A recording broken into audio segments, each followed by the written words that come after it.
welcome to a very special edition of the On the Runs podcast. We are live at the Boston Marathon Fan Fest, brought to you by Dick's Sporting Goods. We are wicked excited to be here. We have some really cool guests coming on the pod soon, but first, I must say hello to my amazing, kick-ass rock star of our co-host, six-star Erica. What's up?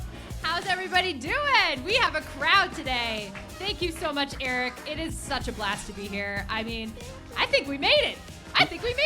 we got a ways to go. We made it to Boston, I'll tell you that. We've had quite the day so far. Got off to a late start. Kids will do that to you. Mm-hmm. But let's talk a little bit about our day before we bring on our first few guests. You and I met. We met in Andover. We carpooled down here. Went to Sullivan Station. Took the T in. Super easy. We got some food. And then we've been here for a few hours because I knew we were going to do some work. I really didn't tell you exactly what we were doing, and we were emceeing for about an hour and a half at the Fan Fest, and you were a little nervous. To say the least. I mean, that was my first experience doing any sort of emceeing, and you just tossed me right to the wolves. You didn't care. I did. But it was not as bad as we thought it was going to be. It was so much fun. We spent, 30 minutes walking around the Fan Fest, seeing everything there was. So we had notes. We're taking notes, and we knew what to tell people. And then we had, so we're telling them, like, go to the Sam Adams tent. Go to the Adidas pop-up tent. Go to the Bank of America tent. Play some games. Food. Have some fun. Then we brought people on. You remember Jess? Of course. She's sitting right in the front here. We're so excited to have you back. Jess was awesome. And then we had people from Dick's Sporting Goods. We had people from Adidas come on. They might be coming on again later today. Oh, excited about that. Excellent. That was fun. We were talking in front of a crowd like, that's something new. Can I tell you one of my favorite parts, though? Tell me. I don't know if you can hear him in the background, but we got to announce the band that is playing right now, Booty Vortex. And for that very reason, they are instantly my favorite band. I got to say their name, and I was beyond ecstatic about it. It was so much fun. They were fun. We've seen so many cool people. We met the WMUR crew. We had Kelly and her cameraman from WMUR, who we also saw at the Cheap Marathon a couple weeks ago. So that was awesome. Listen, I do think we need to talk about our day in a little bit. Yes, that's totally fine. We got some time to fill where we're going to talk about Boston Marathon facts. We're going to do some trivia, but we do have a couple guests we know who are coming up today. Absolutely. And I think we should introduce them first. I don't have my soundboard, so no. You just did it. I think that's fine. But I think we got to bring our first guests on. We have Conan and Dan, a.k.a. the Bearded Runner from the Boston Bulldogs. Come on up, guys. Woo! What's up, fellas? Nice to see you guys. We're so happy to have you up here. Thank you for joining us, especially on this kind of chilly day. Yep, go ahead and pop those on. Chilly day. You know what? I'm going to put my hat on, too, because I just have to say it feels so much nicer because the wind is going that way, and we have a nice, backdrop that's blocking the wind from us. So this is maybe the warmest spot of the fan zone right now. Yes. You know what? No, the warmest spot is Devin's little tent there. Yep, Devin's got it because he's got all 4 walls up. But guys, first off, pod fam favorite, the Bearded Runner, also known as Dan Leschek, also known as Forrest Gump. How you doing? I'm doing great. How are you? Oh, microphone. I'm doing great. How are you? Dan, I need to thank you because when we found out about this, it was kind of the Saturday night a couple weeks ago. And we get the contract and everything, and it says, oh, by the way, we're Adidas. I don't have any Adidas shoes. Dan hooked me up. Check out these beauties. Wait, I love how you stick it in his face. Check them out. You guys definitely coordinated. You're matchy-matchy right now. But thank you, Eric, for sticking your foot directly in Dan's face. That was just primo. Little karate chop there with my foot.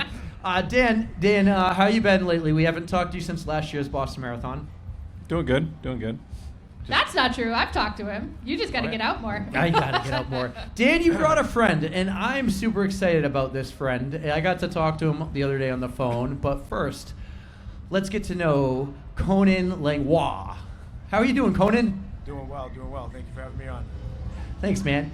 All right, Conan, let's start with you, buddy, because we don't know you yet. We know Dan very well. And I just met him 5 minutes ago. You just met him 5 minutes ago. This is going to be a good chance to get to know each other. Tell us a little bit about yourself, Conan.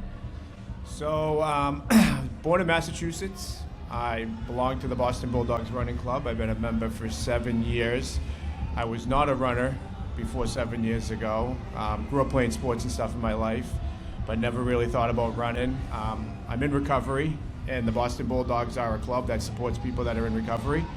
And so I decided to go down and check it out, and from there, life has kind of changed drastically for me. Over the past 7 years, my life has evolved into something I would have sold myself short of. Oh, so was it the Bulldogs themselves that actually got you started running, or was it something else? No, it was the Bulldogs. I was running a little bit when I first moved into Boston, about 2019, and a buddy of mine was like, hey, you like to run? I was like, yeah. He's like, you should go check out this Boston Bulldogs running club. So I just showed up one Saturday morning. That's awesome. Tell us about some of the people that you've met there.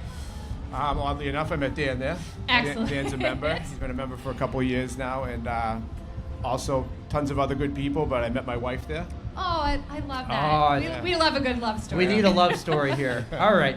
What happened first? Bulldogs happened first. So let's talk a little about your first couple days, weeks, months into the Bulldogs, until maybe the point you met your wife. So I met my wife on week 2, and she's actually the head of programs and outreach of the Bulldogs. Okay. So she kind of runs the whole show. And at the time, it wasn't like it is now. It was a little bit more relaxed. And so Mike Ferrullo, the founder, was still around. So my first couple runs, I showed up.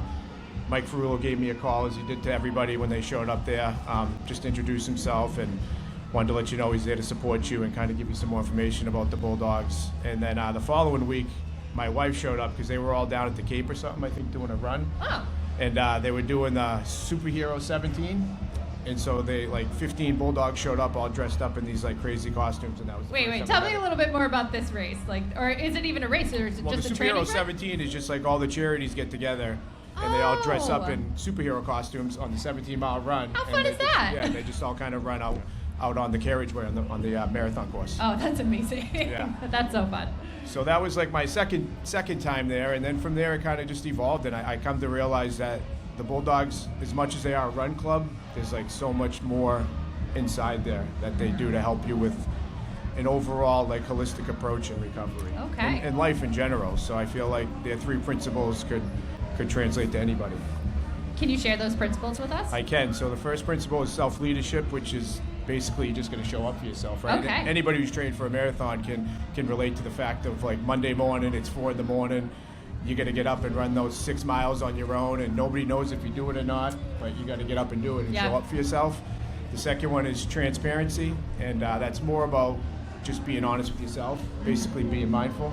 And then the third principle, which I think is the best one, is giving back, which is what I'm doing today, is giving back to the Bulldogs. Oh, that's fantastic. Who teaches you those? Like, when do you learn them? Do you learn them on day 1, day 2? Is it like an introduction phase or anything when you're So joining the basically, Bulldogs? the Bulldogs have an internal program called Full Circle 1, Full Circle 2, and Full Circle 3, where they'll present you with a wellness sponsor, and that sponsor will then kind of teach you more and more about the club. And you go through this 6-week program with him. You'll set a running goal. The first one is just a 5K, because a lot of the people that come into the Bulldogs aren't runners. Oh, so you they're know, starting from scratch? From like, scratch. Oh, I mean, yeah. Dan can tell you there's people that couldn't run from one telephone pole to the next, and then a year later they literally run in the Boston Marathon. That is incredible. So they kind of set you up with that, and through that first 6-week program, you learn more about the Bulldogs, you learn more about the internal programs and the core values, and then you can go on to do a Full Circle 2 and then a Full Circle 3. Was there a hook? Like, you went there on week 1. Was there a hook that brought you back to week 2? Was there a person or a friend, or you just felt good and you wanted to keep going? So I think it was like week 3, honestly, when Coach Mike Ferrullo showed up there for the first time, and like the energy and just like the stuff he was talking about in the circle. So they have roundups before you go for a run. You kind of introduce yourself, and he kind of shares a little bit, and just the way he was talking and the language he was using was just something I never really heard before, and it resonated with me. And then, like I said, it just opened me up into this completely new world and way of thinking and internal thinking, and got me reading all these crazy books, and now I'm like a completely different person. Dan, did you have a similar feeling? Because I remember when you joined the Bulldogs, you were, kind of in a phase of your life. I think you were in between jobs. You're really into aviation. I know you don't drink anymore, but at the time you were, and you were kind of trying to figure things out. What was that hook for you? I think it was with Conan, actually, because I was with with you, and I was complaining about the hills. I'm like, this absolutely is dreadful. And it was just Quincy Hills. And he said, if you just keep showing up, you keep running, it's going to get better. And it got better, and I kept showing up. Now, so you met him Yeah. early on. So who was a Bulldog first, Conan or Dan? Conan was. So, Conan, do you remember the first day you met Dan? Did he have a beard like he does today? Did he look like a different I don't man? think it was as big as it is now. This thing has evolved it was like into like this. its It's own, growing, its own it's zip growing. code. Look at that thing, you know? I remember the first time I met Dan. Like most people, they come in a little timid, kind of shy. You're coming into this big circle of people, and there's a lot of energy, and everybody's like always smiling down there. Like that was like I guess another thing back to that question that I think about it now. It's like I went to this run, and all these people were smiling, and I was like, why is everybody so happy here? Like, what is going What on? do they Like have I'd to never smile seen about? that, right? And like there's no alcohol and no drugs involved in my life, and I'm like thinking like that was like the only time I thought I was happy, and then I saw all these people happy, and I realized it was literally just from physical movement, which is insane. But back to Dan the first day, I remember that, telling him and talking to him about it. It was great. Now, we've heard stories. We've had Ashley Coffee on. Yeah. I think, was his name Ari? We had Yeah, Ari on Ari. too. And We everyone, had Coach Mike. we had forget Coach that, yeah. Mike on. Everyone kind of has a story before the Bulldogs. What was your life like before you found the Bulldogs? It was a mess. So I'd say from when I was like 12 till 41, I was just chasing after what I thought was joy and happiness, just continuing to try and find it through substance abuse and alcohol and sex and money and you name it. I tried to find it in everything, and it was rough. I mean, I got an older daughter too. I have 2 kids with Megan now, Charlie and Riley, and I have an older daughter, Alexa, who I convinced myself in that darkness that she'd be better off without me, and so she's 18 today, and I haven't seen her in 15 years.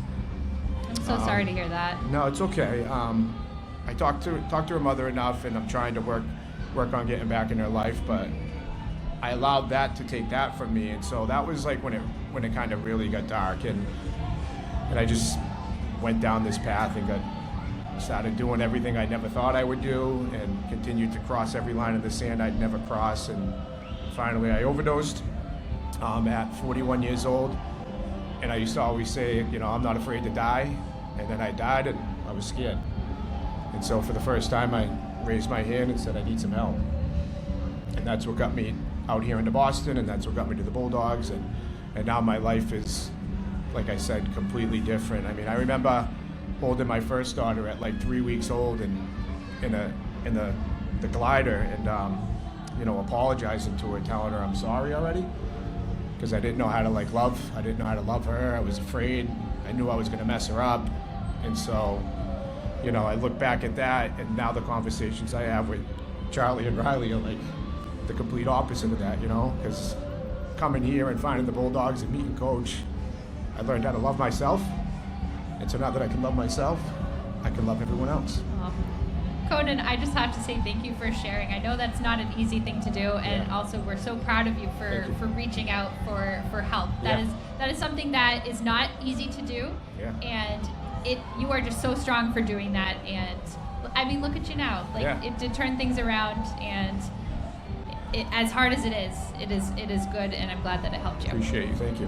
Who was the friend that brought you to your first Bulldog? So his name was Tim Menard. I don't know if you remember Tim. He might have been Timmy the Truth? Yeah, Timmy the Truth. Timmy the Truth. Was that his nickname? Yeah, that was Coach named him that. Okay. I met him out at a pizza place one time. It was after an AA meeting, and he's like, "Dude, you should come down to the Bulldogs and run with us." And I was like, "All right." So I just showed up. So you went to find help.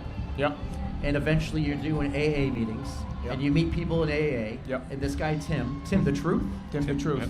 he brings you to the Bulldogs. Correct. And the impact that has had in your life since, all right, getting help is one thing. It's the steps. Everything's a step program. Where would you kind of place finding the Bulldogs along your journey here? Along one of those steps, does that get placed in the step there, or is that somewhere beyond the steps? I would say it's the most influential part of it. So right when I got sober, it was like 3 months later the world shut down. COVID hit.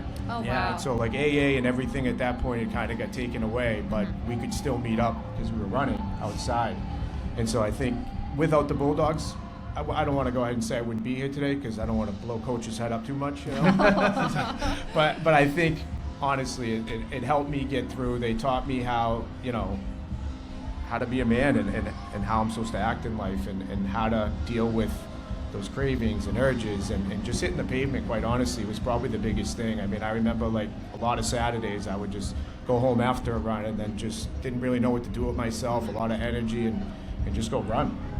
And then that's when that transparency piece would come into my life, is I go on runs without these headphones on and then just talk to myself and listen to myself and forgive myself. That's not an easy thing to do, learning to talk to yourself and listen to yourself. Like, that's not something I'm even used to doing. And just channeling how you're feeling is such a good tool. Yeah. I mean, we're not supposed to say that running is therapy, but it is a good tool. Depends who you are. I've learned. I don't want to get yelled at, but it Kelly is a good Roberts tool. is listening out there somewhere. It is a good tool to help just channel how you're feeling and just break down those emotions. Absolutely, Yeah. absolutely. I would say 50 to 60% of the people probably run for mental health. Mhm. Or they would say it relieves some sort of Yeah, stress, right. whatever that Absolutely. is, Right. right? Like, The Bulldogs, everyone has an incredible story. Like I said, we know many of them, even Patrick Karen, right? yeah. How often do your stories get shared amongst the Bulldogs? Do you guys get together after runs, before runs? Do you ever talk offline, on the phone, have conversations? Is there ever a point where you guys, almost like an AA meeting, is there ever a point that happens for the Bulldogs, or you guys just get together to run and get away from it all? I would say every run. Every I mean, week. you guys are friends with Mike Goff. Yeah. And he said there's something to be said about when you're running side by side with someone, you're not face to face, so it's a little bit easier to open up and talk. And so I think that happens a lot on pretty much every run. I would say, you're either listening to somebody's troubles or what they're going through in life or what their struggle was, or et cetera, and vice versa. So I would say every single run we're on, people are channeling recovery and life, and because we're not just a running club that's out there for those who are in addiction. It's those to help those who have been affected by substance abuse as Okay. well, or anybody who just wants to be part of the community and willing to like be aligned with our mission. So that really opens the Bulldogs up for inclusivity. Absolutely, anybody, come on down. We're happy to have you. Excellent. That's awesome. It's an amazing community. We've been very fortunate to talk to many people, and that's why we wanted to have someone from the Bulldogs on. It kind of feels local. We're here at the Boston Marathon. We want to have people from Boston on and talk about the Bulldogs because we love Mike. Mike was so good in his talk, and one of my take-backs from my memories from Mike was, I said, Mike, when we talked on the phone, I want this episode to be about you, your story. He goes, no, I want to have my people on. I'll come on if you want me to, but I want to highlight my runners. And it was we had Beard, we've had Patrick, we've had Ashley, we've had Ari. The Bulldogs just were incredible. So that's why we wanted to talk to you guys and highlight you guys. And you're right, when you're talking or running side by side with somebody, you just start to share. Ask Erica. She knows more about me than many others do. That I mean, being friends for 20 plus years, that definitely helps to learn a lot. We're about not that something. old. But I digress. We're going to get to Dan soon. We love Dan. But you mentioned you met your wife, Megan, 7 years ago on week 2. I love a good love story. Spare no details. Tell me, you showed up on week 2. You're like, all right, I'm going to keep coming back. Look at this girl, Megan. Who made the first move? What was your, where did you take her on the first date? And how did this evolve? So I think it was, we hung out a lot, but it was just platonic for a long time. She's got a couple more years in recovery than me, but I think she was at a point in her life when I first came in that everything was working so well. And I think, at least myself, I guess I should speak, when life was so out of control for so long, and I finally got a hold of that, it was like you don't really want to add anything to the Right. sauce to Yeah. make it screw it up. So I would say it was 2 years in the making of us having this great friendship of just hanging out, going out to eat a lot, having some great talks, and really just getting to know each other before it kind of really evolved into something. And then it was really quick moving from there. We got together, we started dating probably for about a year. I asked her to marry me. How'd you do it? How'd I do it? I did it over in the Seaport. Had her sister and her mother hiding in some I love that. bush over there. Yep. And then a couple months later, she was pregnant with our first daughter, Charlie, and then 2 years later, Riley. Charlie and family. Riley. Yeah. Great names. And so I don't really know who courted who. We did at the beginning kind of maybe go on what I would say is a date a month and a half in.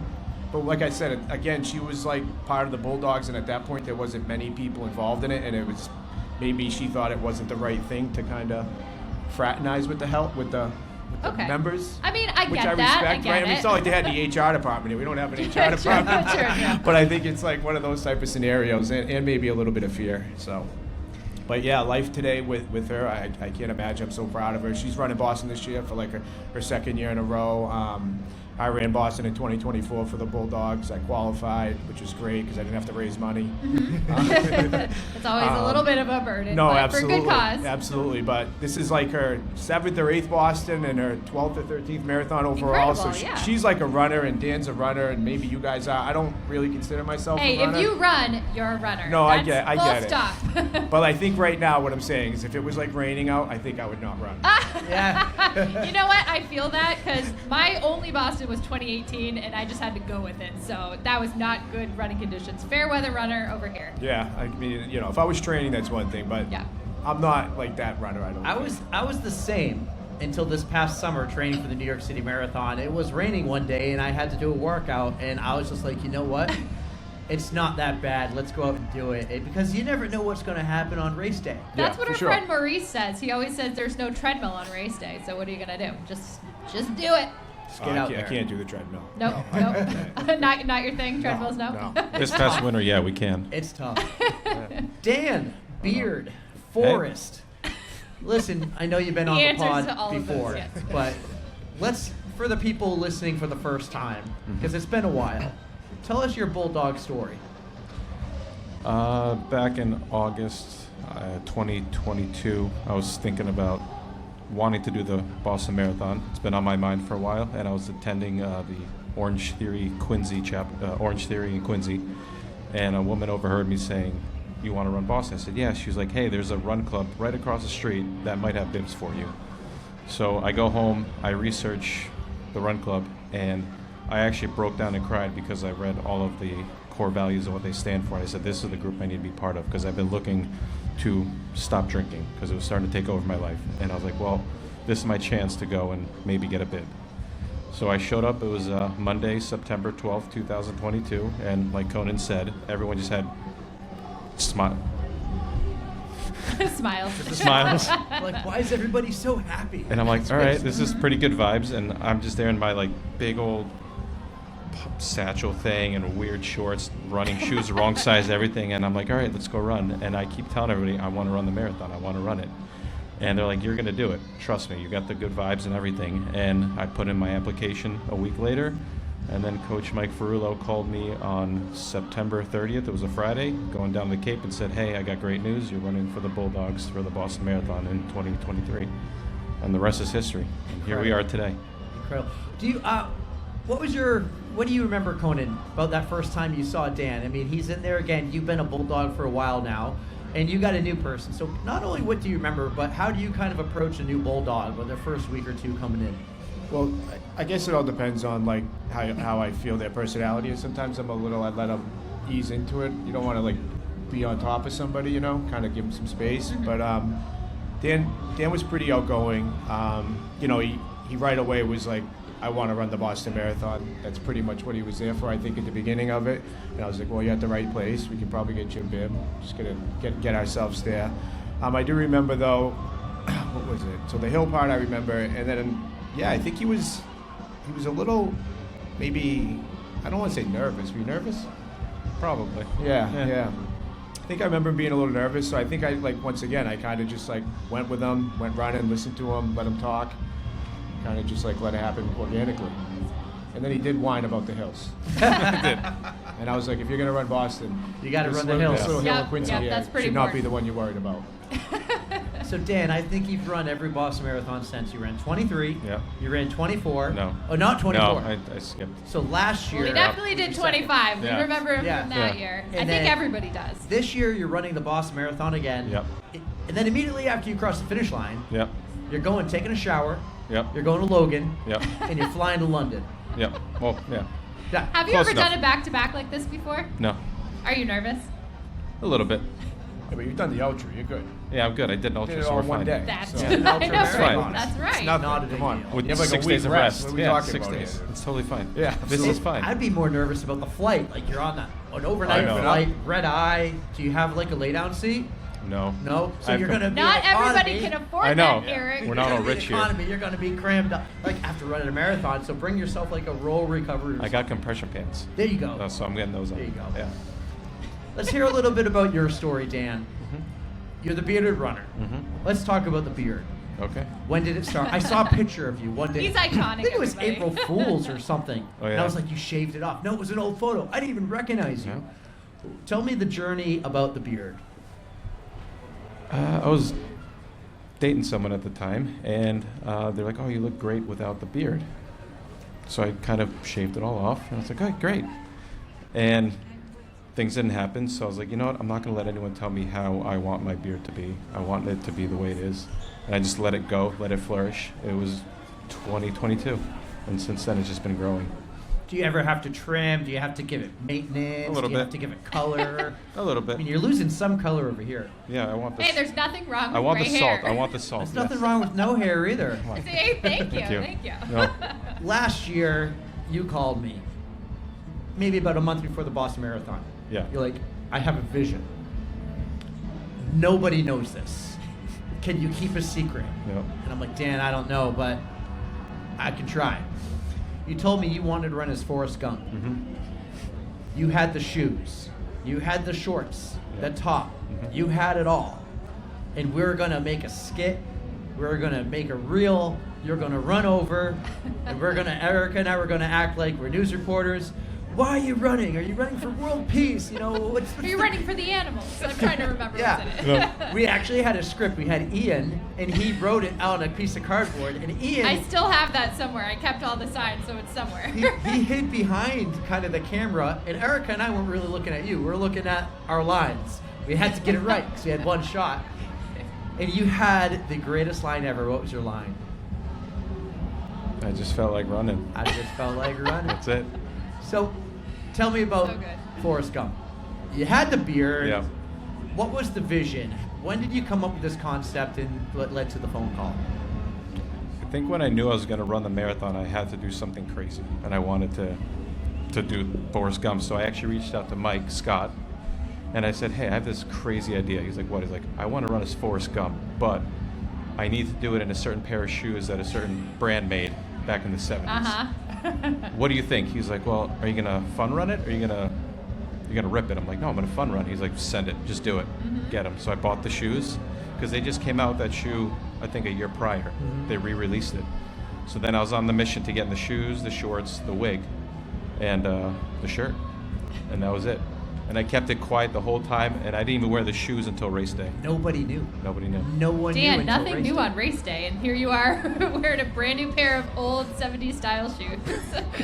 They were How did they so treat- they how were did- so clean too. How did they treat your feet that day? Great. I had no blisters. I am shocked, actually. Actually, the leather upper protected me from all the water and the moisture. Okay, fair enough. You ran with a friend, and I think the story was you met this friend at the starting line. Yep. I think her name was Jess. Yes. Jess said something along the lines like, "This was the greatest day ever. I felt like a star because you're running with a celebrity." Tell us like how you got Jess to stay with you, because I'm thinking Jess probably had the camera and she's helping you get content, and she was like, did not know that was going to be her day until she ran into you. I crossed the start line, and 0.1 miles in, I hear, "Dan." I'm like, "Oh crap, it's Jess." And then I'm like, "Crazy idea. You want to just run the marathon together?" And she was like, "Yeah, let's do it." So we just party paced it the whole way, just unplanned. We were just having a great time, vibing it out. How often were you not wanting to stop, but just have to stop because everyone wants a photo? Everyone's cheering for us. I'm sure they're saying, "Run, Forrest, run." And how often, like, were you taking pictures and was your name getting called and you having to, like, turn around and say hi and do all the fun things? Because your prediction for a time to meet us was about 30 minutes late. It was probably every 10th of a mile. Every 10th Every of a 10th. mile. That really doesn't surprise me. But- If seeing something that iconic on the course, I would be like, "Oh my God, it's Forrest Gump." But But I do have a question for you. Uh-huh. With the amount of like stopping and weaving, how much mileage did you actually do that day?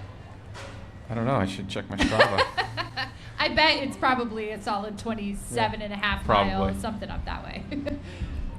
Well, that was impressive. Are you going to be running as Forrest Gump again this year on Marathon Monday and 6 days after in London? Nope, just 6 days after in London. Oh, so you're not going to run as Forrest No, here. no. Is Forrest going to be like you bringing him out just every once in a while? Because you did run the BAA half marathon Yep. as Forrest Gump. And I ran the New York City half, but he's upgraded. He has new shoes, race day shoes. He has new pair of socks. I have a weave that clips on the inside of my hat. I have a new hat, and I have a new pair of quarter tights that go underneath the actual shorts so I can put in my gel. So he's Nice. Forrest Gump got an modernized. upgrade. He's Yep, gotten modernized. yep. Yeah. Conan, he didn't tell anyone about this Forrest Gump, costume he had, the whole setup. He was legit, like head to toe Forrest Gump. What was the reaction from the Bulldogs when they saw this for the first time? I'm not sure what the reaction from the Bulldogs was. My reaction was like, this dude's crazy. But I get it. I mean, like when he was growing the beard, and we'd always, as a group, join these crazy 5Ks where you dress up, Halloween, etc. And one year he was like Yukon Jack. Yes. So Oh my Dan's always down to have a good time, and I actually love it because he still promotes the Bulldogs. So whatever it takes to get more clicks and to bring more awareness to people in recovery, I'm all about it. However we're gonna do it. So Absolutely. I'm proud of him, happy for him, and I'm happy. I mean, it seems like he's like so into it, which is great. So Yeah, whatever absolutely. it is that does that for you, that's awesome. You're bringing the creativity Alright, yeah. and just showing people that you Yeah. can have fun Yeah, without alcohol. exactly. Like get out of yourself. A lot of people can't do that. Absolutely. I can't. I'm working on it. Yes. For the Superhero 17, I actually was Fat Thor. Yeah. Fat Thor. Fat Thor. Stop it. Yeah. Did he have the hammer? I had the hammer, Picture and didn't that's where the happen. weight came You can from. show us later. Absolutely. Put that on Love on the it. gram. Guys, this was incredible. We have a couple final questions for you in a moment. Erica might have a quick little game too, but I just want to say, Dan, thank you so much for everything Thank you've you. done for us and your support. Conan, I've talked to a few other couples in the running community. I kind of want to do like a couples series. Sure. I think it'd be a lot of fun to have you and Megan come Sure. on the podcast, and we. Her story of how we met will be a little different, I'm sure. She's going to say that I went after her, but I'm just putting it out there now. I'm first. That's not what happened. It's the other way around. That will be a lot of fun. Erica, you have your blind rankings game. Yes. Do you want to do this for Conan and Dan? I sure do. I'm gonna have to wing this though because it's in my phone and my phone is behind the stage. So I have a blind rankings of things to do on Boston Marathon weekend. So you guys, I'm gonna tell you something and you're gonna have to just put it in what order you think it should go in. There is no correct order, so it doesn't Is matter. it 1 to 5? 1 to 5. 1 to 5. Yes. All right. Number 1, duck boat tour. Can I jump in on this too? Yes, All right, absolutely. all right, Let's all right. get you in on it. So I rank it now? Yep, wherever you Like- think it should go. I'll tell you what. I never went on the duck tour. I took my nephew about 4 years ago, and that thing is amazing. That might be number 1 for me. I think for a tourist, that's probably number 2. I'm gonna answer these as a tourist, as someone who Sure, flew as a here, tourist, like yes. like Jess, someone who flew here for the Boston Marathon. I think that's probably Absolutely. number 2 of things to do in Boston. All right, what about you, Dan? I would do it too, but you need the right driver. Oh, yeah, you need so the you right gotta driver. get somebody True, sure. who knows all Yeah. the trivia and is pretty The pretty architecture. fun. It's Yeah, great. absolutely. Very informative. So my next one is the Freedom Trail. Walking the Freedom Trail. Where would Number you put 5. that? Yeah. Last thing you want to do is be walking around before Yeah. a marathon. Let's I be did, honest I did here. that for a field trip. 5. Yeah. Okay, all right. I haven't done it, so 5. Wow, all right, that one gets the very bottom. All right, the next one is a food tour of Boston. We're talking like Mike's Pastries, just going to the North End for pasta. Where would you rank that? Number 2, because I already took number 1. I wish I would have known him. I'm gonna put it as 3.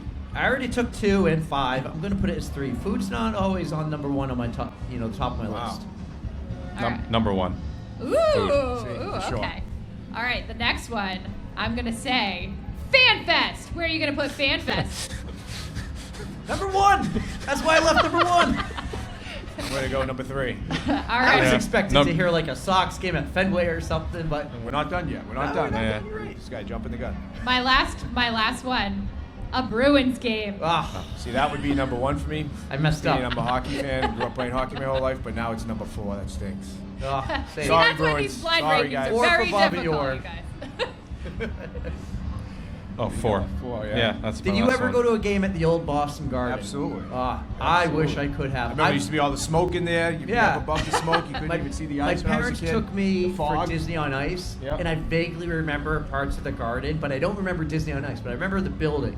And I just wish, that I could have saw one Bruins game there. Yeah. Oh, I feel like this is a good opportunity to tell you my story about the old Boston Garden. I remember being very young, driving through Boston with my parents, and they were starting to demolish it. And we drove by, and you could just literally see half of it. They cut it in half. You could see all the seats. This was before they did the tunnel.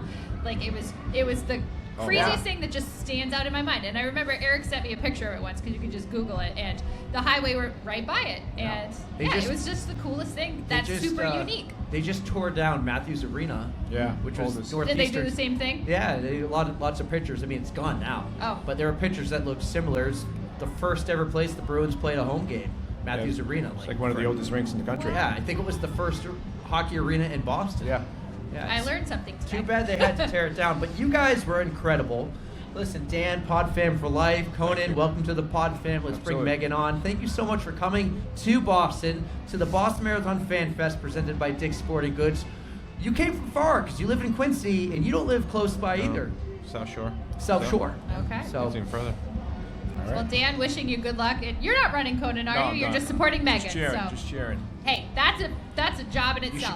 should come by Mile 19.2. 19.2. All right. Johnny Kelly statue. Oh, okay. Yeah, we'll be up at Chestnut Hill. Okay. That's where one of our offices are. So. That's incredible. Listen, I can't wait to keep growing this relationship we have with the Boston Bulldogs. Thank you for Continue sharing. to have really. Thank one you. or two of you on every year. This has been incredible. Guys, So much fun. Conan and Dan Let's hear it. from the Boston Bulldogs, thank you so much.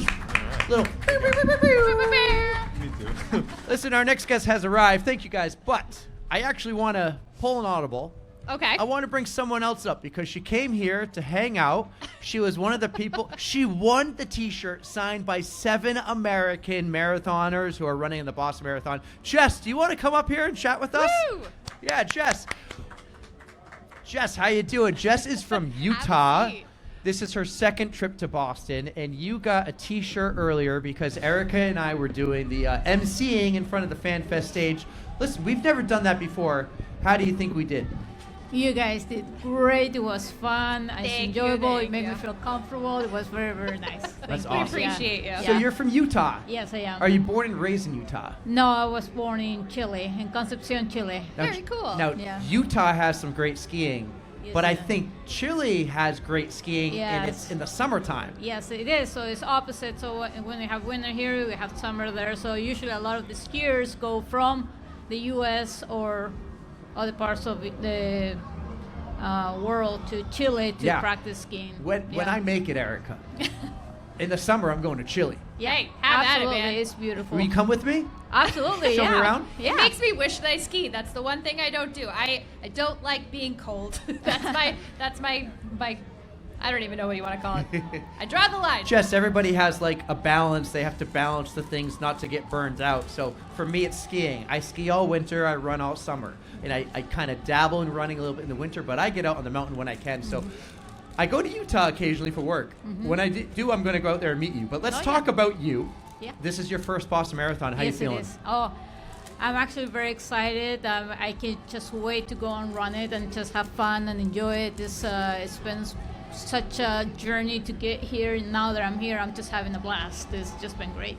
I'm That's so awesome. excited to Yeah. hear that. Yeah. The first Boston is always so special, and we just know it's going to be fantastic for you. Weather is looking great. Oh, yeah. I mean, it's going to be a little chilly, but that's start, easy as yeah. long as you just dress right. And we gave you some tips earlier about Yes, how to yes, stay yes. warm, so you will be just fine. Yeah, absolutely. And I kind of tend to train with the cold weather, anyways. And Perfect. most of my races start really, really early. About we have to take the bus about 4 in the morning out there, go up to the mountain. So usually it's about 4 in the morning, and you're freezing. So this is kind of like I'm used to it. So Yes. So I can't wait to start. Now you brought some people with you. You have Yes. your husband and you have your son. Yeah, your my- husband's wearing the Utah Mammoth hat. Congrats to the Yes, Mammoth yes. for making the playoffs, first time in their franchise history.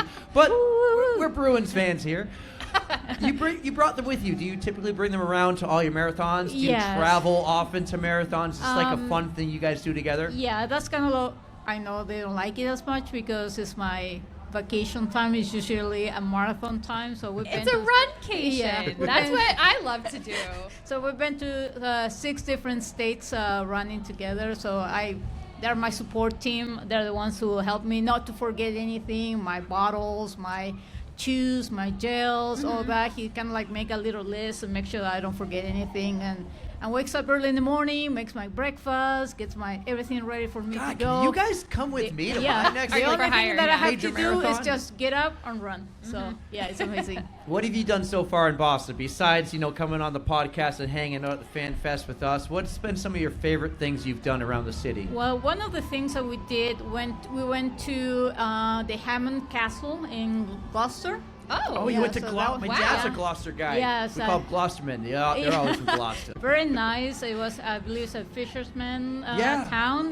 We learned quite a bit out of it. But the most special thing is my husband here. He's part of the Colby family, one of the first ones that arrived to Massachusetts. So we went to the Macy Colby house and visited. We got a private tour. Wow. So that was actually very nice. So he got to learn a little bit about his family. So. Nice. You ever heard of the movie called The Perfect Storm? Yes, he told me about it. I Yep. haven't seen it, but yeah, it is based on something. True that story. happened. My dad went to high school with 3 of those guys. My dad's wow. a Gloucester guy, so he played street hockey. Go watch the movie. There's a guy who gets a hook through his hand. Uh-huh.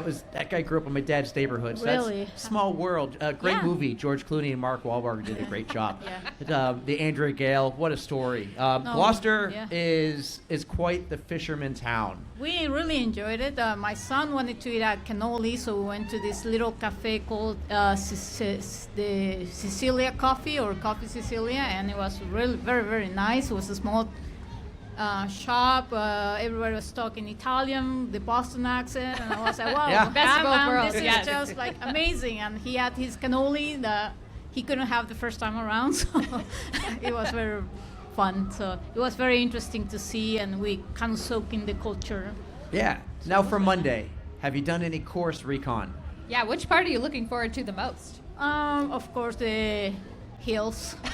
Do you like hills? Yes, I love hills. I don't We'll like be- hills, but that's where the challenge is. Yes. Is the hills. So that's what I'm focusing on. I gotta hit the hills and just get your energy for it. So Now, right before the hills, Mile 19.2. you're Runners gonna- left. Yeah, you're going to run by mile 19. There's an aid station. Water, everything. Get what you need. And then hug the left side of the road. You're going to see us. all right. We're going to have a sign. We're going to have... What do you need? Erica will go to the store and get you what you I'm need. gonna have waters, some Coca-Cola, and probably some little baggies of candy. So if you need Candy, some of, of that. course. Uh-huh. Get some Got candy. you covered. Some sugar. Yes, All right, absolutely. we'll do it. Jess, I'm so pumped. Yeah. I can't wait to follow you. What's your bib number? Do you know your bib number off the top of your head? It is 19754, I believe. I have I'm it gonna see here. if I can Yeah, remember I can this. remember it. Yeah. 754. Yeah. We'll get it's- that down. We're gonna Yeah. look for you. Oh, we are here it is. absolutely gonna look for you out there on the course. I can't wait to see it. Thanks so much for honestly helping us get comfortable. Yeah. And I think Erica has something for you. 19759. So if you see me running, just say hi. All right, I will try my best. But before Well, we Steve, go, write that down. 19759. Put it in He's your like, I don't have tracker a app. pen. Easy to remember. We got Mr. 305 here, by the way. He's gonna be our little assistant. he's our helper. But before you go, we have a little something Oh, for thank you. you so So we have some My Race tats. So I'm Oh, not sure nice. if you're familiar with them, but we have a Run Boston tattoo to just get you through.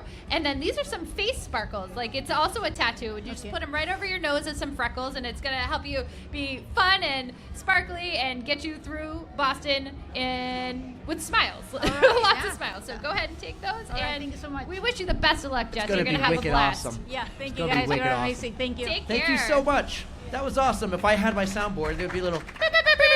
Yeah, we're gonna probably annoy everybody with that one. I'm pretty excited about the Utah Mammoth, by the way.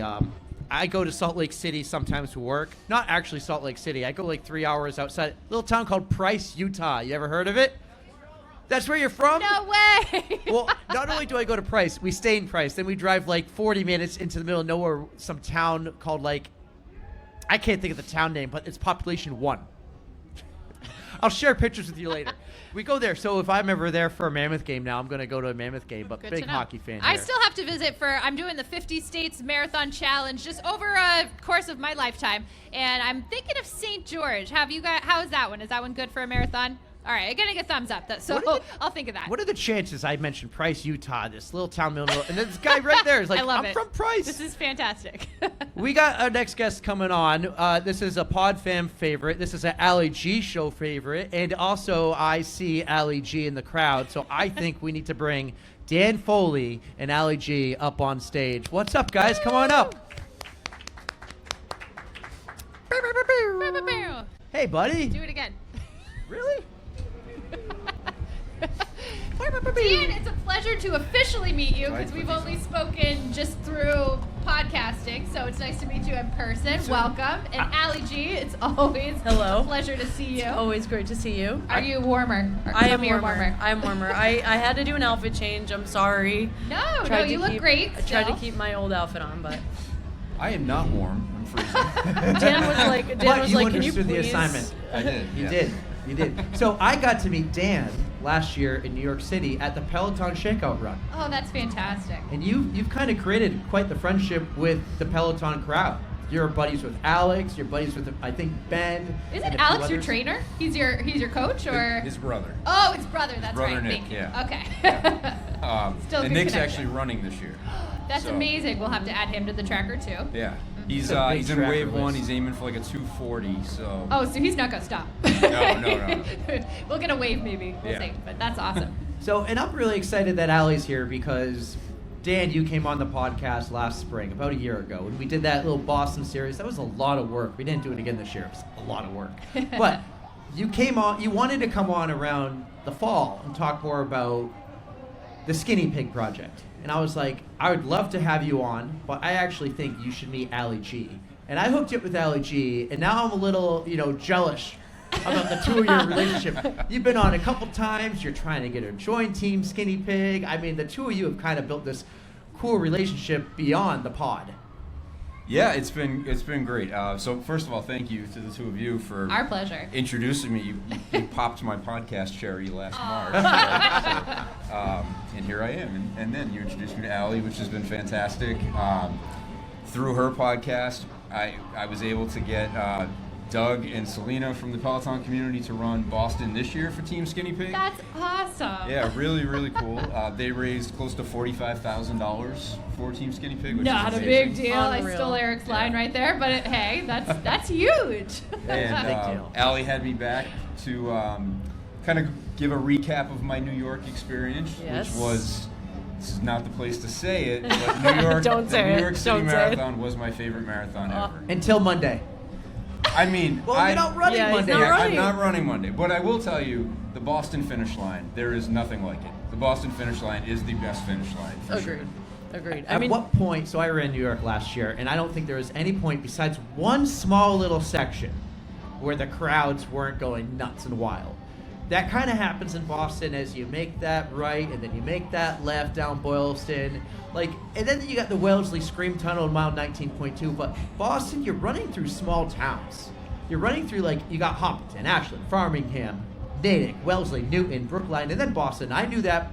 I had that in my head. I didn't forget that. Framingham. Yeah, that was pretty I good. say it wrong. I'm impressed. Boston's small town.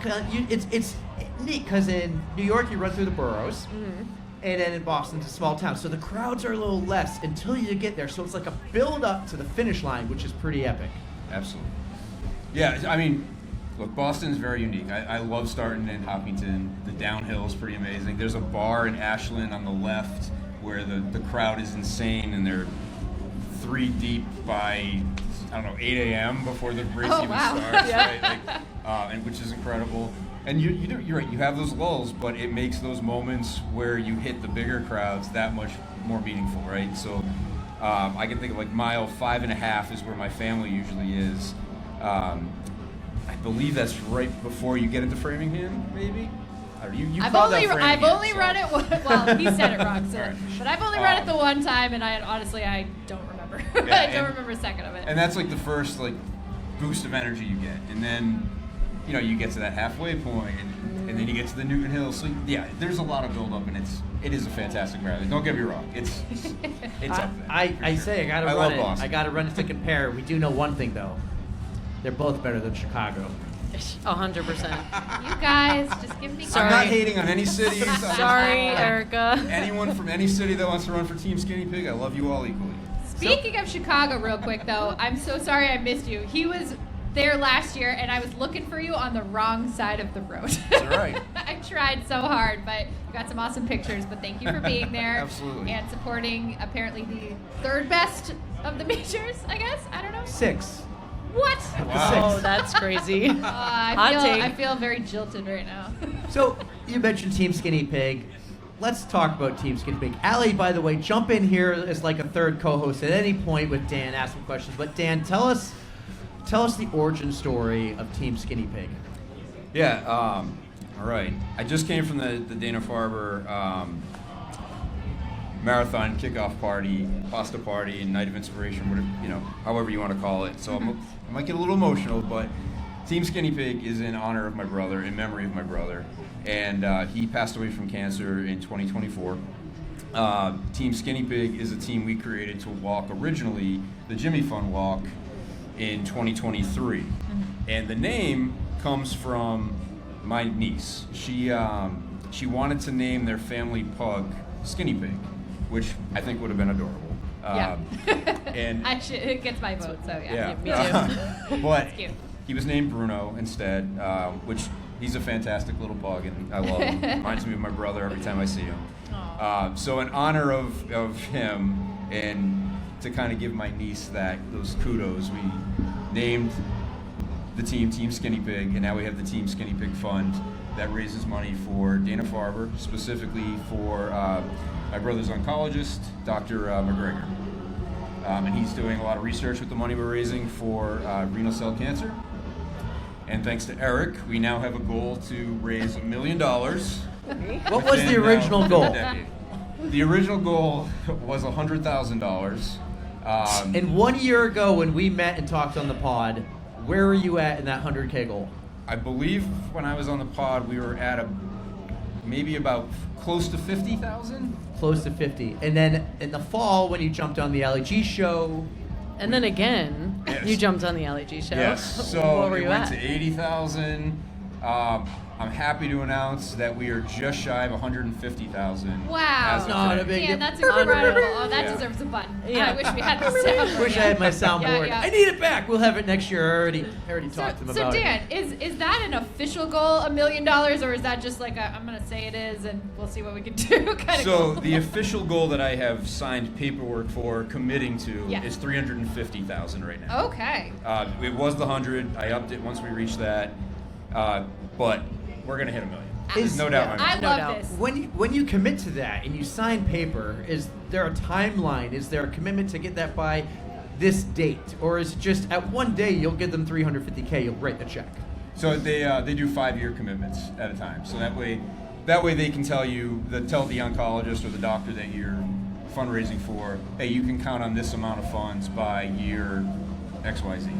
Yeah. So there is a 5-year commitment to whatever I sign. So right now I have until 2029, actually 2030, which sounds crazy. It does, doesn't it? So far away, but so Insane. close in the grand So- scheme of things. I mean, I'll be yeah. 45. Oh, Wow. let's You're not so talk. Let's old. not I'll talk be 45 numbers. this summer. So I don't feel so bad. No. Yeah. Hey, Allie, you're the baby on the podcast. fine, right we're now. like a fine wine, Dan.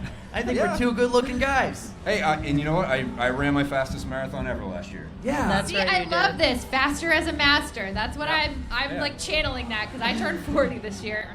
And I'm looking forward to the longer cutoffs. Like, give me 5 We're all extra 40. minutes Allie to hasn't even qualify. hit Let's 30 go. yet. I know. Yeah. 30 this year, though, so. Dan, I hate to do this to you, but $1 million is not the end. I think the God. cool thing about Skinny Pig and about your foundation is it has no ending point. You know, Dana-Farber is going to be around for, and you elaborate on your partnership with Dana-Farber, but like, it doesn't have to end when you hit 100,000. It doesn't have to end when you hit 350. We can keep going on, and when you hit $1 million, your next $1 million comes even faster. So I'm not going to disagree with you. is there like, there's no end goal, but what is like your vision for the future of Team Skinny Pig? Well, I would say I really want to do it long enough to see whatever research Dr. McGregor does pay off, and to see the type of cancer my brother died from be curable, right? I mean, the survival rate for when he had, I think it's at 17% right now, right? Like, to see that increase every year, and to finally see someone that's been cured of it, and to maybe have them run for Team Skinny Pig would be incredible. Right. And just to continue my partnership with Dana-Farber and maybe even other cancer institutes to just, I don't know, make something bigger of my life and just remember my brother. When your brother was diagnosed, what was that survival rate percentage at then? I've said this so many times, and now I'm like, pretty sure it was 8%. 8%. So now we've gone up 11, and 17 is not a lot. No. Like that 8%. So your brother was diagnosed. How much longer did he have to hang around? He passed away about 3 years, almost to the day that he was diagnosed. Yeah. Wow. Yeah. And then if he was around today, seeing what you're doing, what do you think he would be thinking? It's funny, Allie Didn't actually I asked ask me you that exact question? I did my notes. I redid my research. I listened Okay, to the Allie G copycat. show. It's gonna make me cry. I think he would be incredibly proud, honestly, to know that we were trying to give other families a chance to have more time with their daughters, with their sons, with their parents, their brothers, sisters, all that. He would also probably tell me I'm ridiculous for doing so much of this, but he also knows that this is what I love to do. Right. Before this, I was on Teddy's team for Right. 10 years, raising money, and I don't know. It's nice to put something good into the world, and especially now, like this world needs more of that. You are so. certainly doing that. If I speak for everyone, that is such a huge commitment that you have put yourself to, and you are delivering. And I just think that's absolutely amazing. And just keep it up. This is so. Yeah. And you're not new to the heartwarming. running game. You're not new to this running community. Before your brother was even diagnosed, you're running marathons. Yes. Many. You've had plenty. Like, how many Boston marathons now? You know, I was trying to think of this earlier. It's either 11 or 12. There was one virtual one in there during COVID. I don't know if It that counts. counts. It counts. Oh yeah, It counts. It counts. It counts. So it's over 10 for sure. Last year was my favorite by far. I mean, I PR'd. I got my freeze pop at mile 19. Is that what you were? Yeah, 19.2. So that was amazing. Probably don't need freeze pops this year. I don't think Maybe so. hand I'll give you- warmers. I We could are have the those, freeze yeah. pops. Yeah. But yeah, I mean, honestly, I used to always joke and say, like, I hated running Boston because it always beat me. Like, I always had this goal, and I could never hit my goal. Whether it was the weather, whether it was just me giving up on myself. And last year, I got my PR. I hit my goal by like 12 minutes. Wow. And I just fell in love with it all over again. Yeah. So I will run another Boston, for sure. For Team Skinny Pig. 4 teams. Of Absolutely. course. And right Come now, on, man. Team Skinny Pig is growing. You are now reaching out, and others are running for Team Skinny Pig. You have Doug this year, and someone else, I forget the name. Selena. Yep, Selena. I think she's going to be here shortly. There's Doug in the crowd right there. Oh, there's Doug. Doug. How you doing, Doug? And then Team Skinny Pig is expanding beyond Boston. The New York City Marathon. Are you trying to fill a team right now for New York City? I am. I have one spot left. Is this on purpose? But yeah, I have one spot. So Allie actually recruited someone for me. Oh, I way. did. How'd that happen, We're Alex? besties now. You forgot. Who'd you We're get for besties. him? I got my friend Candita from Germany. She's running for Team Skinny Pig. She is. So that's one down. I have one more spot left. So Allie's going to think about it and let me know on Tuesday. Yeah. Dan Oh, said she's got a Dan deadline, said you he's going to guys. ask me on Tuesday after the marathon Here, quick, highs. run this marathon, and while you're still like reeling over that, let me know your That's answer. exactly the Absolutely. tactic. Okay, How- that's fair. I don't disagree. It's a great one because I'm going to say yes, probably. Yeah, How as does you team, should. How does Team Skinny Pig acquire a bib then for a race like New York or Boston? How did you get that part going? Because I think you work with Dana-Farber for Boston. What did you have to do for New York? And do you have plans to go beyond New York, Chicago, Tokyo, Sydney? You're going to take Allie around the world.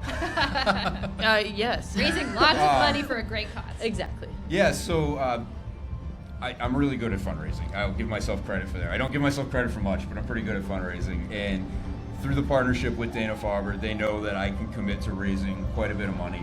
And so I do commit to raising well over what they require for a minimum for them to give me a couple bibs for different marathons. So that's how I got the New York bibs. Right now, I did have a Germany bib, but I had no one take me up on it this No year. And now, so that is way. come and gone. Isn't that one of your favorites, Erica? What the heck? I've run that twice, and it is Steve, wonderful. It is 305. so much fun. Yeah, If that Jess was a wants great to go one. run the worlds, run for Team Skinny Pig. So I'm running Germany this Berlin. You this year. are. I am. Somebody had to take the bib. Yeah. Come on. That's right. So I'll be Yeah, there. coming up. And then I do have a Tokyo bib for Team Skinny Pig as well that I'm going to be running. I think it's in March this year instead of February, if I recall. I'll have to look at that. I feel but like it is a March race, but an early March race, like Yeah. first or something. I don't know. And then I guess I'll announce it here, but Dana-Farber does not have bibs for London, so I am going to plead and beg Abbott and let them know. Abbott. Let them know that I would love to still raise money for Team Skinny Pig. That it'll be my 6th star. Oh, and come that on, it'll be my, Abbott, let's go. Yeah, And come on, Abbott. It'll We're be gonna my clip 50th this. marathon. We're gonna. Whoa! Okay, you can't say Okay. no to that. Okay, we're gonna Wait, clip so- this. Wait, put it on YouTube. in tag 1 week Abbott. or in a year? No, in the year. He's in a got to year. run. He's So- got to run Berlin first. That'll Yeah. be in September, and then he can. Well, Berlin, and Tokyo, and then I want to finish the 6-star journey in London next April for Team Skinny Pig, my 50th marathon. Dear So that's Abbott. that's my plea. Abbott. Abbott, please. Please. Team Please. Skinny Please. Pig. Dan Foley. On the Runs podcast. The Ali G Show. London Marathon 2027.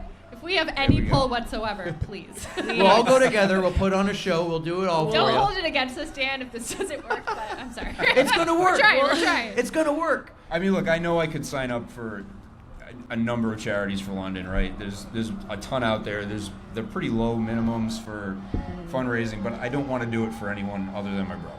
Yes. So that's Yeah. what I'm going to do. So if someone's listening and they're like, oh, there's a spot open for New York or Tokyo or London one day, what kind of commitment do they have to make to Team Skinny Pig? So it all depends on the race. Boston is a $20,000 commitment, which Doug and Selena blew away. Fantastic. Nice work, Doug. Yeah, Doug. Yes. Dougie. By the way, Doug, Selena's somewhere in FanFest. I think she's texting me right now, so I don't know if you want to look for her for me. If you want to go find her. We're talking Selena Samuela, right? No. Oh, no, okay. no, Because no. I'm like, she's the only Selena I can think of right now. So okay. I mean, that would be pretty awesome. Dan is in the know. I mean, you're good friends with Alex. And the fun part was you were on one of Ali G's tracks, and he jumped on, a little surprise. And it seems like the two of you were like brothers. He's become a great friend. Our banter back and forth is great, and I appreciate him so much and all the support he's given me. And Yeah. I think he's going to help me with my Berlin planning a little bit. So we'll see what I got in Berlin. But it's been great. Allie, what was that like? It was the best. I was laughing while I was editing because it was like I was sitting in a room with two brothers like bickering back and forth. Like it reminded me so much of me and my sister in the way that like we bicker and like we give each other so like much me and crap. Eric. Yeah, or you and Eric, or me and Eric. Yep. Every day, and it brought the biggest smile to my face because it's so evident that you have this amazing connection with Alex and just your bond is incredible. And I love watching it, and I loved. Obviously, I love that he came on the pod, but it was so amazing to witness. He's a good guy for sure, and I miss that banter with my brother. That's been one of the hardest things, right? Is just losing that connection. But to have a lot of people in my life have stepped up and kind of reached out and reconnected with me, and I just formed a really special friendship with him, and That's awesome. great. We did that series last spring, and you were our last interview. And I would say, like, Erica, we busted out, 8 one Monday and 8 the next Monday? More than that, because we had over 20 people on. I'll tell you, that was a lot of work. But you were the last one, and Erica and I were just like, all right, come on. Let's do Man, this. you had me in tears at one point. Like Every time. You're just so endearing, and you can tell how much you care about like honoring your brother's legacy and raising money for trying to cure this someday. And like you just had me. I was in. Well, and part of the story is one of the most common things Erica says to me before we record is, "Can we make this a quick one?" And before you jumped on, she says, think we can make this a quick one? I'm like, yeah, it's been a long time. It's not your fault. You were the longest one. And I was more than okay with that. And then the response we got after was like unbelievable. I think I put yours first or second on whenever it dropped because I'm like, this was that good. And this response we got was incredible. Everyone's like the whole series was worth it, but you were like the icing on the cake. Your story, it was so good. You had us both. And then I'm like, when you wanted to do the episode, I kind of have this thing, like I don't want a repeat guest on right after, like within a year. But I can move you over to the LG show. And again, like I said, I'm just a little upset I did that now because she stole you. I think it was me begging Eric. I was like, no, please let me interview Dan. And he was like, well, I'll ask him and see what he wants to do. And I was like, Eric, please. I'm That might like, be please right. give me That this actually- solid. No, I'm like, Eric, do me yeah. this solid Right. and let me have Dan. You can go through our DMs. She might be right. I was like, please let me reach out to Dan. I don't take compliments very well, so I'm getting comfortably I'm nervous now. fighting over you. And that's a wrap. Never have two people fight over you like that. To go back to your question that I kind of veered off from, if anyone would ever be interested in running for Team Skinny Pig, on Instagram we're Team Skinny Pig, pretty easy to find. But just send me a message and I'll be happy to chat and talk about fundraising minimums and whatever I can do. Yeah, that would be incredible. Allie, Eric. you're running the Boston Marathon on Monday. Yes, I am. Let's Sorry. go. You are Eric. fast. You have run some fast Boston Marathons. How are you feeling? I'm feeling good. I'm feeling ready. I know that when, like, 3 weeks, 2 weeks before the race, when you have this mental thought and you're like, I wish it was today. Like, you just know you're ready. You know when you're ready? Oh, and you're, yeah. and you're Oh, like, yeah. oh, I wish this was last weekend. I wish it was the weekend before. And now I'm like, oh, well, it's finally here. I should just actually kills execute. you, so let's You just know? get this going. Like, let's get it done, you know? But I'm excited. You and I talked recently. You just ran a PR on a whim. I did. Yes. Wilmington? Wilmington, North Wilmington. Carolina. Tell me about Wilmington. How did that happen? Because, a week or two before the race, you were not planning on running a marathon. I was not planning on running a marathon mid-training cycle. I'm so sorry to Matt and Molly for listening to me saying that I would take it easy, which I did, in all fairness. It's funny. I have this friend who I met, shout out Drew. I met him at the Chicago Marathon. He came up to us, no joke, complete stranger. I have never seen him ever in my life before. Came up to us on the street in Chicago. I was not running that year. My sister Kate was running. And, oh, hey. I got to get some content because Erica's never going to do it. Your phone's over there, dude. Yeah. And Drew came up to us on the street and he's like, hey, you guys seem cool. It was like me and Kate and a bunch of our friends and whatever. Anyway, long story short, we connected on Strava and Instagram, and I go to Wilmington, North Carolina all the time in the summer. My family lives there, and so he texted me and he's like, I didn't know you come to Wilmington. So we became very good friends, and he texted me a week before the Wilmington Marathon and he's like, hey, I have this thing that coming up and I would love if you came to do it with me. And I was like, what are you talking about? And he's Just a like, casual he was marathon. like, well, Like, one of my what? friends got hurt and he needs somebody to take his bib. And I was like, well, I'm getting sick of making up my own routes for 23-mile runs. And what's another 3 miles? In when the you run grand 23? scheme of things, I mean, come on. So, yeah, I did it. No better training run for a marathon than a marathon. Then a marathon, that's right. I Not did gonna it. lie, I did that too. I I have did as Myrtle well. Beach. Really? Like, I mean, 3 don't you weeks have to before run mine. Yeah. more than you're supposed to? Yeah, You know? totally. So I did it, and I felt really good, and I just tried to maintain pace, and I tried not to psych myself out like I typically do when I'm going after my goal and I'm actually achieving it in real time, and then you're like, oh my god, what am I doing? Why I have to stop and slow down because I'm gonna crash and burn at mile 20, but it never happened. So The best. I maybe it was just a good day, but my coaches are amazing, my training was amazing. Mike and Molly, shout out Backline Running. Yeah. One of the nicest shirts I ever wore running. And I wore nothing new on race day, right? I did it for New York. did it. And I'm so lucky that shirt was that nice because no nip chafe. Oh, that's pretty That's right. good. Yep, It was yep. great. that's right. I looked awesome too. The shirt looked awesome. Yeah, it looked I awesome. It don't looked get great. hooked up with a shirt. I know. Okay, You know what? I can hook you didn't up get hooked anytime. up You had to either. pay for I it? had to pay full. Oh, Well, okay. no, I got no. The allergy No, I discount. got the allergy discount. I'm leaving. I will hook you guys I was up expecting anytime. though someone else to pay for it. Okay. Is that why you invited me here? I put you on the spot. I walked in really hoping to meet Matt, but I met someone else, and then it was a really cool shop he had. It's in Brooklyn, Yep. right? I get them mixed up because I always said my Gowanus, Brooklyn. sister's from Brooklyn, but she's really from Queens.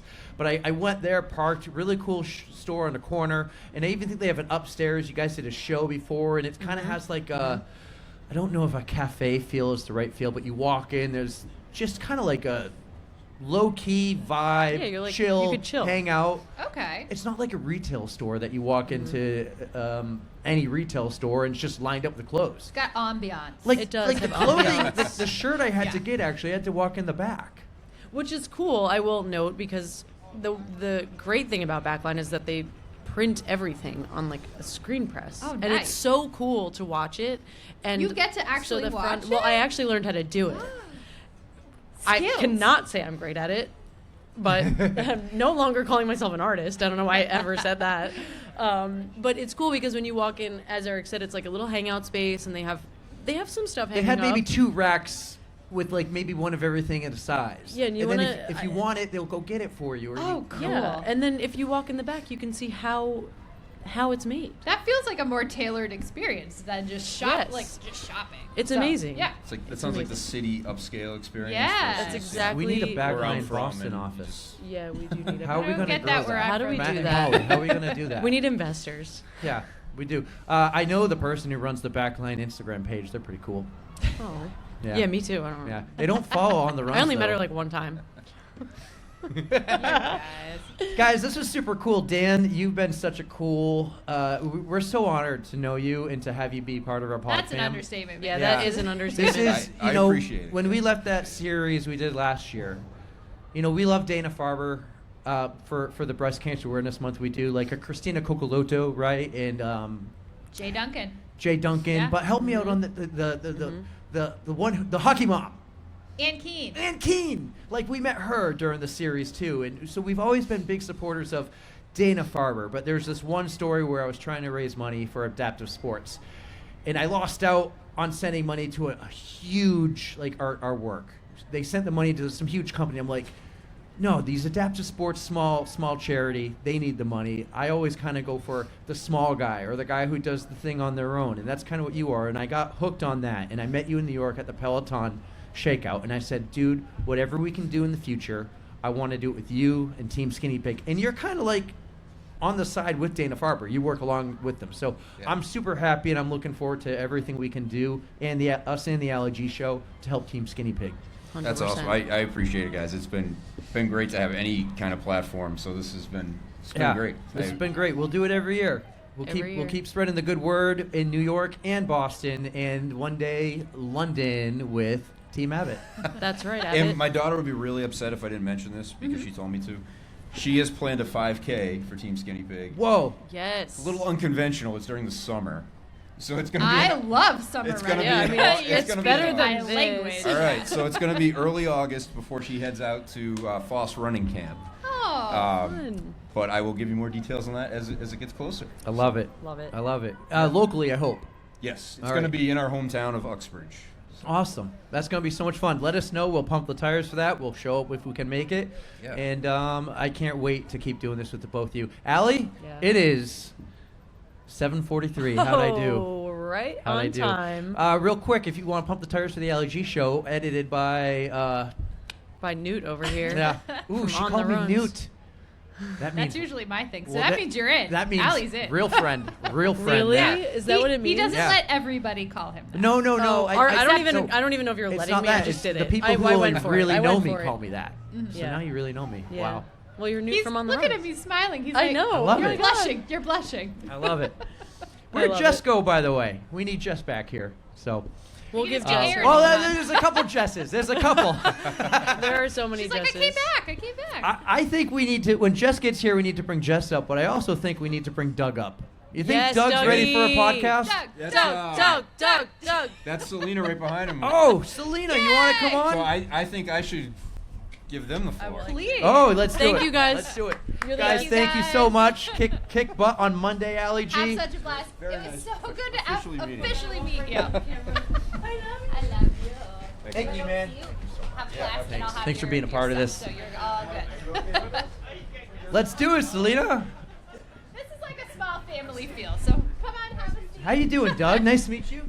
Nice to meet Yeah. you. Take a Hi, seat. America. It's a pleasure. Have a seat. Team Skinny Pig. Running for Team Skinny Pig. Let's get to know you first. Let's start with Selena, ladies first.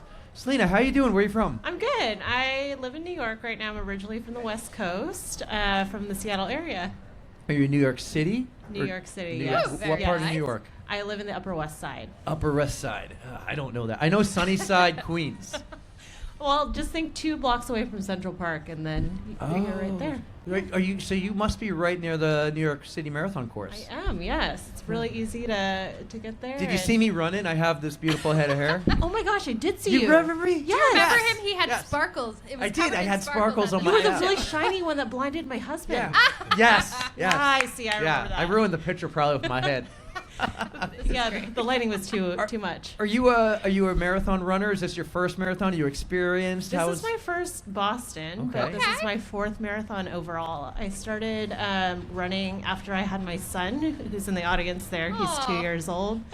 And the marathon, the New York City Marathon was my first one, actually. That was pretty incredible. Wait, not this past New York. No, 2024. Okay. And Yeah. then what other marathons have you run? And then last year I ran Berlin, and then I ran New York again. Are we going for the 6-star? We are. We are. Yeah. I love it. Hopefully, This will get her halfway. halfway there. Yeah. So I'm excited for it. That's awesome. How? Well, you know what? I'll ask you that after. Let's get to know Doug. Doug, tell us a little about yourself.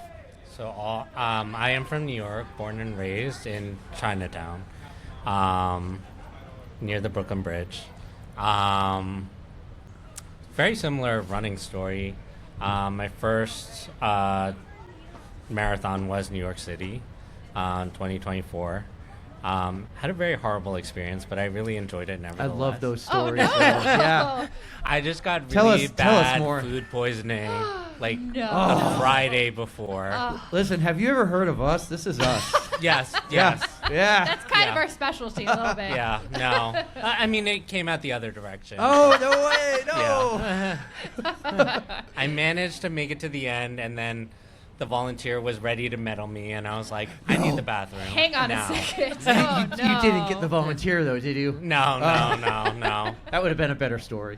But I felt so bad, I left a tip in the porta potty. You're a good man, Doug. He understood the assignment. Yeah. Yeah, so this is my first Boston, and 4th overall as well. Oh, wow. Incredible. How did you guys find Dan? How did you find Team Skinny Pig? How did this evolve with you and the relationship you have with them? So I met Dan through Peloton. We took a lot of the same classes in the studio. Oh. And I thought he was so crazy for driving from here to New York for like a 30-minute class. How often do you go to New York for a Peloton, Dan? Not that often. What kind of classes do you guys He's take? like, not that often, not that often. It was strength actually. Oh, okay. And like boot camp. So there was like running elements to it. So Okay. We're big Peloton fans. Yes. What is some of your favorite Peloton classes and instructors? I like Andy Spears, where we met, and in the strength studio. And I like Mariana and Beck Gentry for Mariana's incredible. She gave me the greatest hug at the Peloton Shakeout last year. Oh, Yeah, she's great. She's incredible. I still need to meet her because I know she's good friends with Allie too. So I'm like, Yeah. please just introduce me. I want a Mariana hug. Like I'm looking forward to that someday. Eventually, I'll go to the studio. We can make that happen. Okay, now we have extra connections. We have This is people great. with connections. Listen, I keep promising her it's my fault that we don't go enough, but we are going to get a Bex run in soon. We are. I'll believe you I when think you're when going to we have go some there. free time in a couple of weeks. Oh, stop reminding me. Anywho. How about you? What's your story with Team Skinny Pig, and how do you meet Dan? So I also met Dan through Peloton with one of our really good mutual friends. Peloton, I'm looking for a little to come back here on our end. You meet some really incredible people at Peloton, and so met Dan through one of our mutual friends, and he told me the story of Team Skinny Pig, and I was really moved by how he's turned his grief into something really positive, and really wanted me to or it really inspired me to want to run and raise funds on his behalf. Now, have you fundraised before? I did actually fundraise for my first New York City Marathon, but it was not the same caliber of fundraising and involvement. But it was, a really good experience. This entire thing has been really, really great, and I'm very blessed for this opportunity. Now, Dan is an experienced fundraiser. He's done it for me. He will say, "I'm very good at fundraising."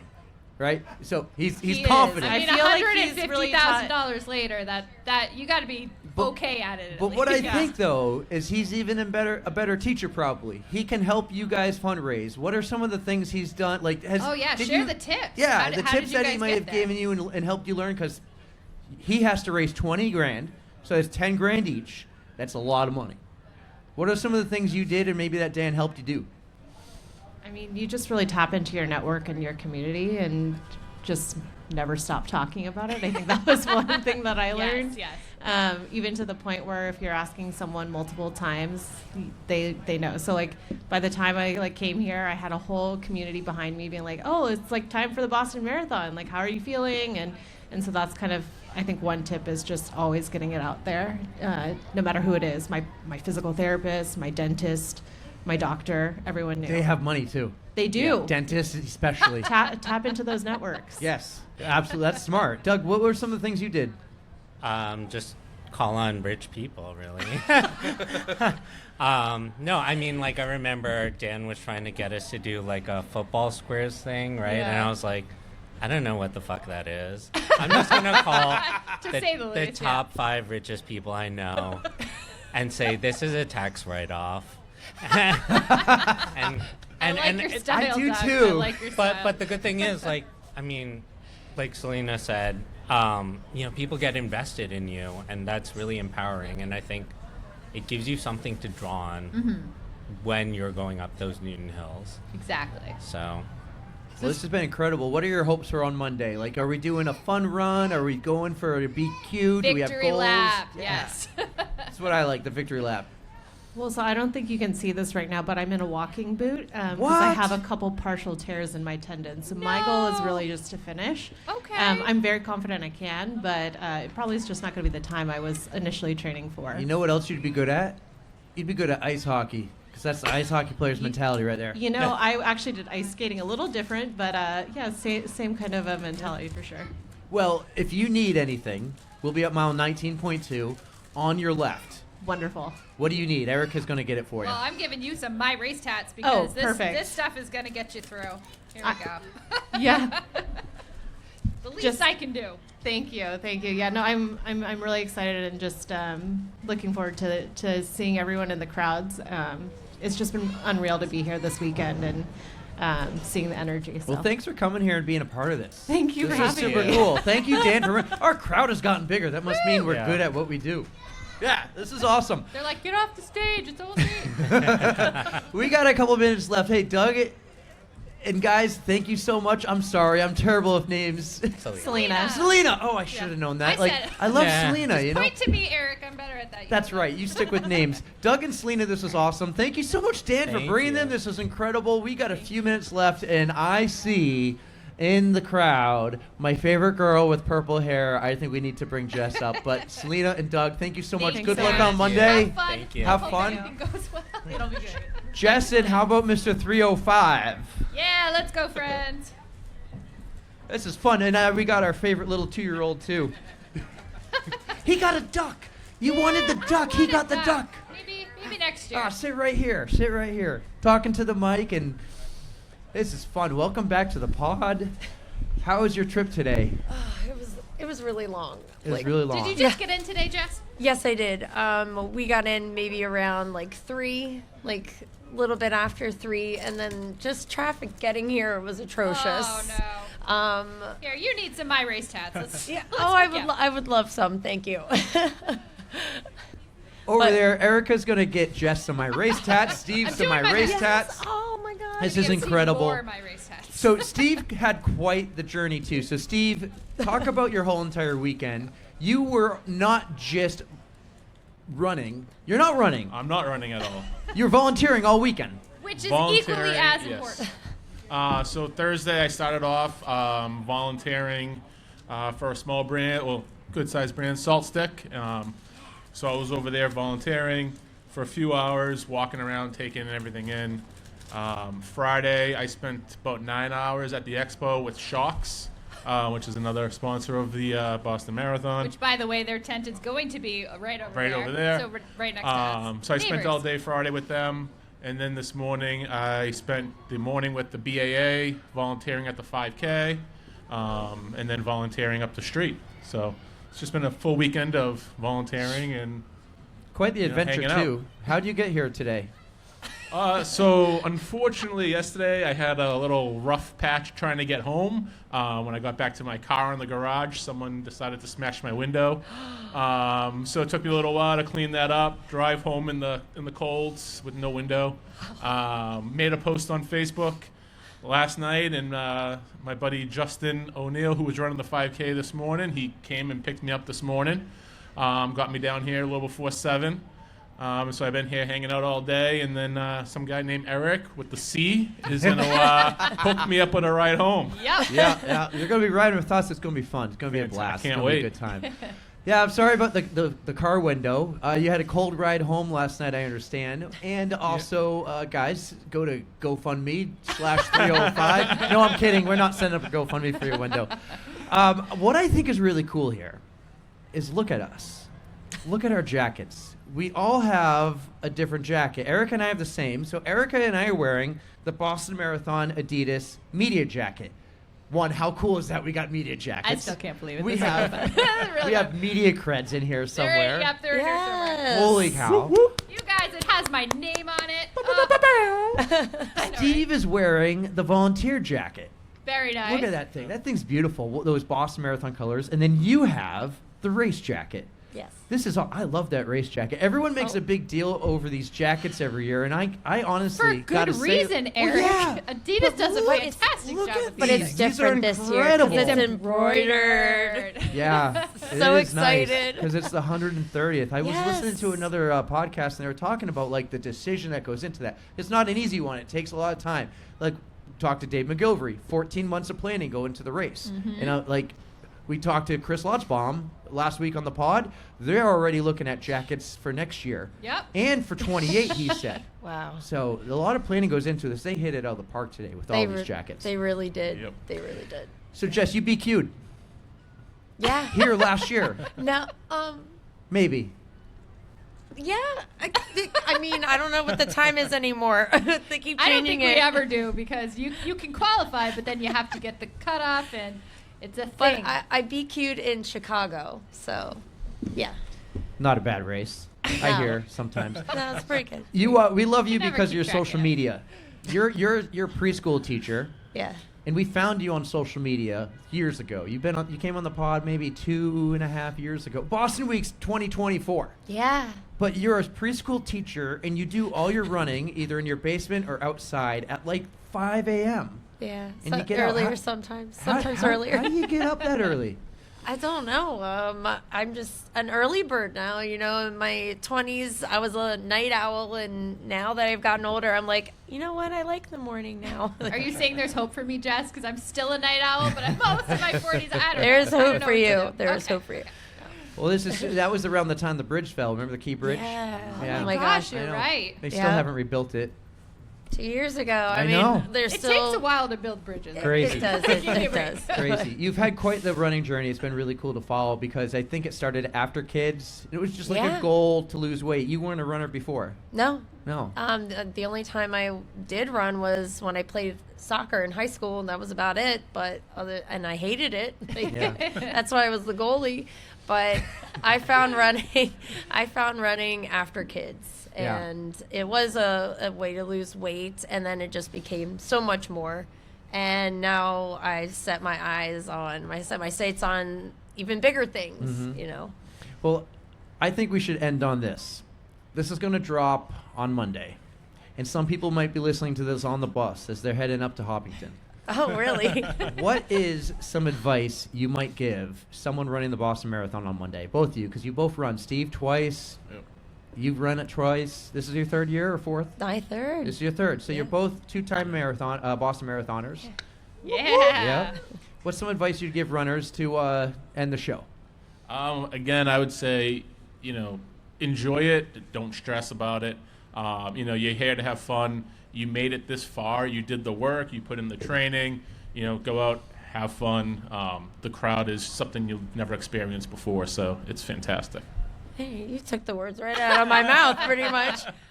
Just give all the high fives you can, and just look around and enjoy everything, and just take it in, because it's not. You may think at the beginning of the race it's going to last a long time, but then you're halfway done, and then you're almost done, and you're like, wow, that went by really fast. Yeah. So just take it in. Mm-hmm.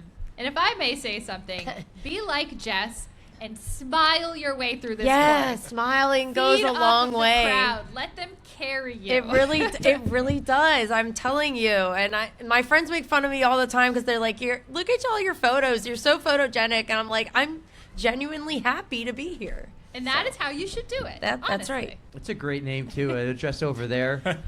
Jess is a great name. Jess is a great name. Listen, this was fun. Erica, I can't believe it. We filled the whole 90 minutes. We're like, maybe we could do an hour. We had so many notes to do in case we didn't have anyone here to come on. We have all these fun facts, facts about the town, the course, trivia. You had blind rankings, Erica's tips. Save it for later, then. And Erica's race prediction. So, last question. Yeah. Who's going to win the Boston Marathon on the men's and women's side? Oh, I was just going by U.S. people, but I am rooting for... I don't even remember who I said. Hang on. Hey, I want Sarah Hall to win because she's one of the masters, and she's just fantastic. Like, she's been in the game for so long. She deserves a win. Let's go. Let's go, Sarah Hall. And then, who else did I say? I can't even find it on here. We'll just stick with Sarah Hall. Sure. Because we've gone over. Yeah. Oh, C.J. Albertson. All right. For him. Do you remember that one year he went out super fast and was leading the race, and then he kind of just bonked? I want him to just keep going. All Leave right. the whole field behind. Just go, C.J. Go. He's also a Peloton. All right. Well, what a Boston week so far. We'll be back on Monday night from the Mile 27 post-race party brought to you by Sam Adams. Right here. Right here on Monday. this stage, and I'm so excited because we have friends like Maurice the Panda coming by. He's going to be here. There's going to be a lot of amazing people here, and we're going to have some people like Jess and others around. So it'll be a lot of fun. But hey, need to shout out a few people who helped us today. One, we have Joe, and we have, I think it was it Joe? Was it Adam? What was the guy's name? Yeah, he's just going to say yeah. Because we didn't even get to talk about, we did the emceeing earlier. It was incredible. And Devin, our sound guy, incredible. And David, don't forget David. David, David's in so there too. the Boston Marathon Fan Fest presented by Dick's Sporting Goods. This was wicked awesome, Erica. Take us home. I hope everybody has a blast at the Boston Marathon presented by Bank of America. I don't know if we said that. But as always, thank you for listening. We love you. Don't fear the code brown. And don't forget to stretch!